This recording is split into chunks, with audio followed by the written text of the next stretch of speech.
What's going on, guys? Lightning's terrible and it's hot as hell, and we are in a garage, and as you can see, my car is right behind me. It is wet, so outside's raining, and if you can hear, there's a dog in the other room. It's my buddy's dog. This is his house, so he's going to be screaming a lot, and so I just kind of get used to it. It's gonna happen. So this is the first video I've done on this car. I put in 6.5-inch door speakers. So with that, one of them went out. And so what we're gonna do is we're going to see if it's the speaker that's actually blown or if it is just a bad connection. By the way, guys, this guy right here, can't even see him, right there. My buddy Eric, look at him, look at him, man. It's a lot less hot too. So this speaker, it's got a flathead, gently, and I'm saying gently pry at it. We've taken these apart before, so we haven't broken anything, but it's very easy to take out once you have them out at first. Every single time you take them out, super easy. But you'd want to go inside and pry it up toward you. Alright, so here's the speaker, and I will show you what I mean right now on why we are trying to figure out if it is blown or not. If you can hear that, which I'm sure you can, now I'm going to do the far right. So when I go all the way to the right, you can hear it, right? Now, when you go all the way to the left,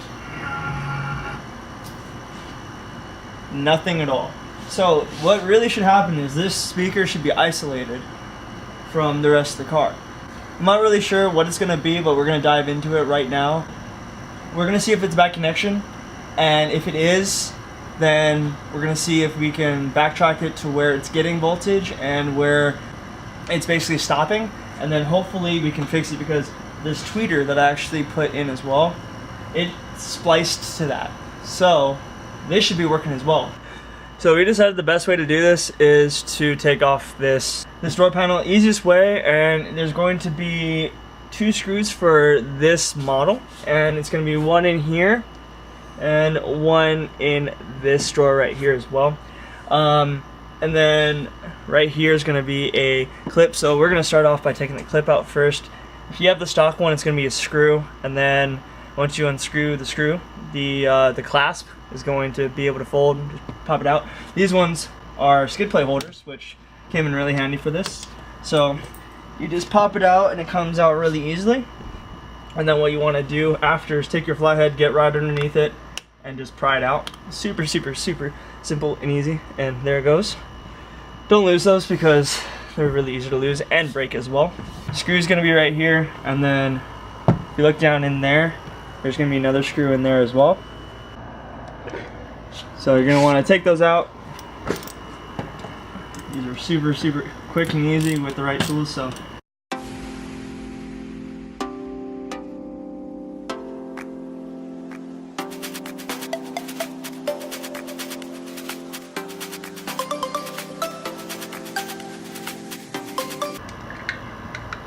just remember that the one that goes into this cup is going to have that ring on it right there. So that's going to be kind of like a built-in washer.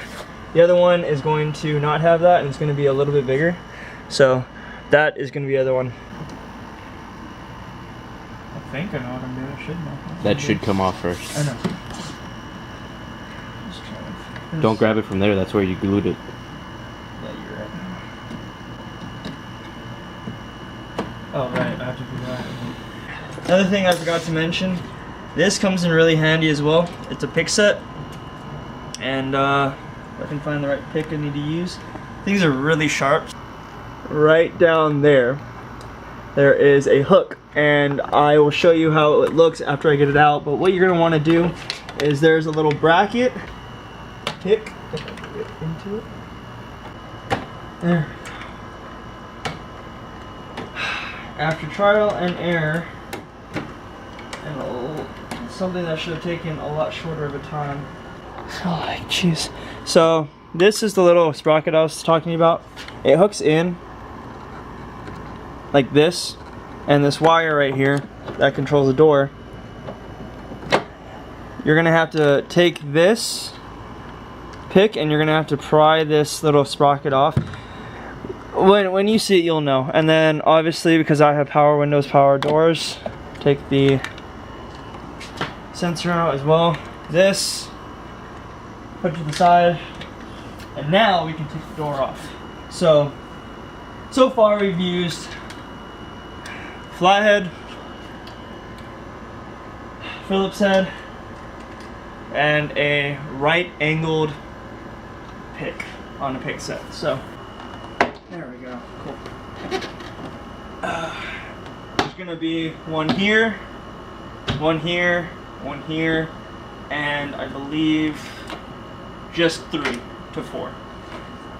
Now you're gonna want to push up, slide away from you, slide backwards, I guess. So slide this way, and then you just want to keep sliding it out until it comes out.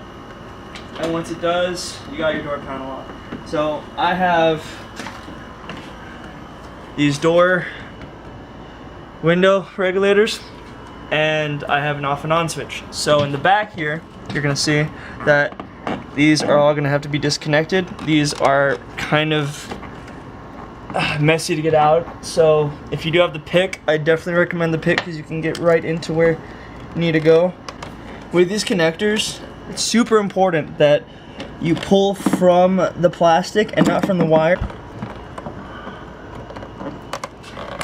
Oh, well, that worked. Come on. Alright, there we go. And this one's underneath, I believe. Nope, it's gonna be on top, right underneath that.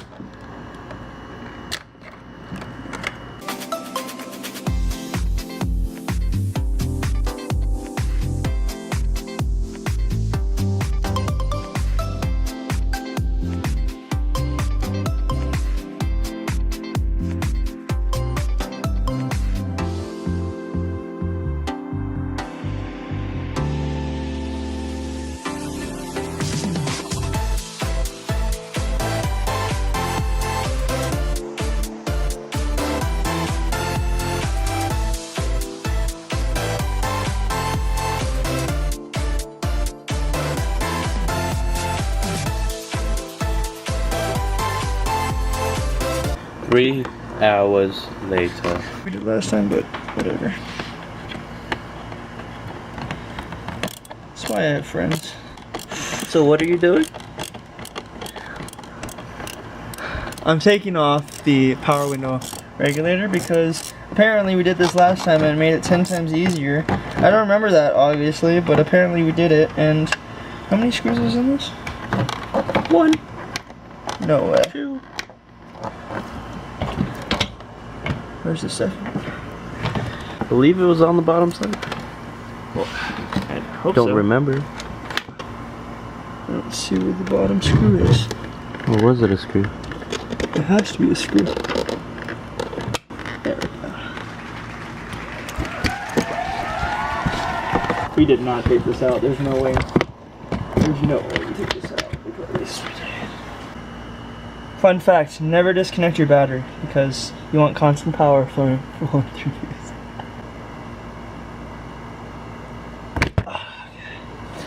Door panel is out after, well, you guys can see that, so I don't even want to know what my back looks like, but Vegas.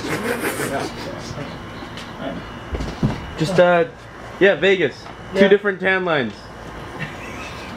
So now that we got the door open, we can get to what we really wanted to. And like you saw, so we have these quick disconnects for my kicker. It does go underneath and go all the way down to this, so it is spliced into that. This kind of connects to it. So now what we're gonna do is we're gonna kick this out, undoing these. Do I undo these or do I undo the brackets? Bracket. Correction, my on-site mechanic.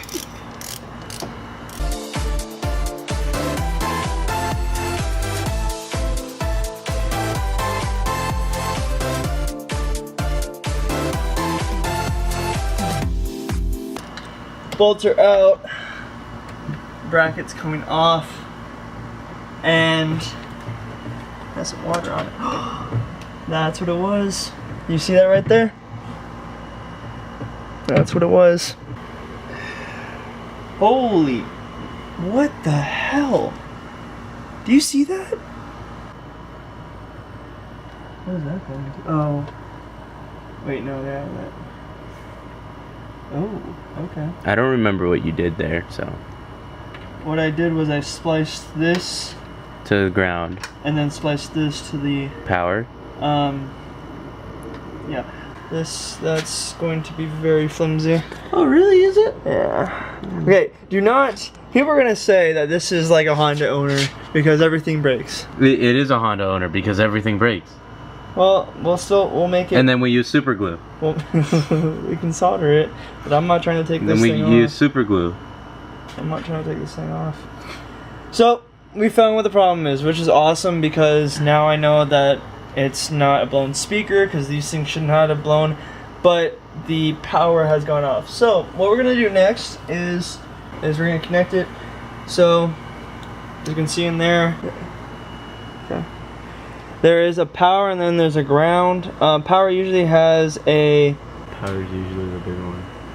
Power is usually the big one. Ground is usually the smaller one. Thank you, Eric. I appreciate it, man. That was awesome.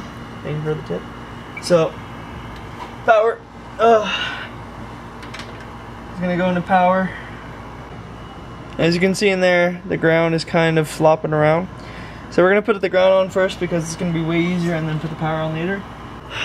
So we're gonna try using the needle nose to put. Freaking magnets. You want to help me pin it down? You want to help me pin it down, please? You're putting the power wire in. No, I'm not. Pin the freaking ground. Are you? Are you sure? Yeah, because if it was the power, it would go in super easy. Because it's a fat plug. When in doubt, push it out. When in doubt, pull it out. Okay, so I think that's gonna be bouncing around everywhere, but that's in for the most Bouncing part. around, bouncing around, bouncing. Hey. Hey. There we go. Okay, cool. So that is in. It's not pretty, but it's in. And this one should go in like a breeze, because it's good. There we go. Cool. So I'm gonna put it down and set it on here. Crossing the fingers. Hey, yeah.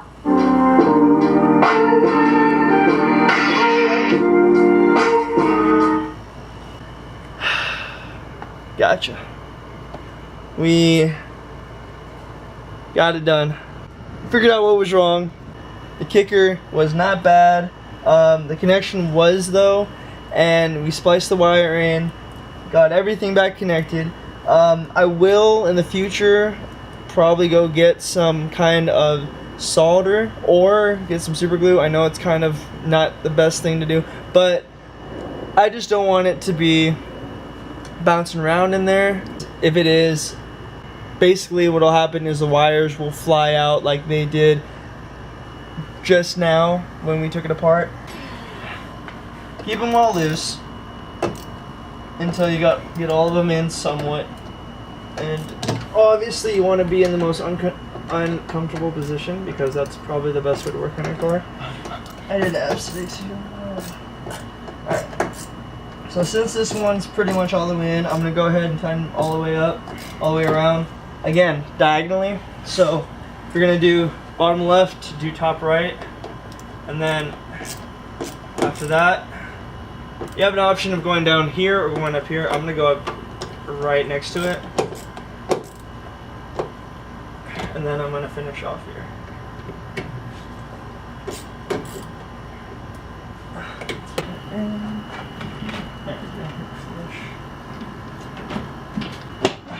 Connect that. That's connected. That's connected. That's connected. Pull it to you, push it in, and then that little socket will swivel around. Should go in just like that. Super quick and simple. Push that in, push it all the way in. Last but not least, panel. So, alright guys, I'm gonna end the video here. The respray is gonna come soon, and I'm gonna go because I'm tired. Thank you guys so much for watching. I really appreciate it. Like, subscribe, and comment down below. And you guys have a good night. Stay positive and stay true to who you are. Laters.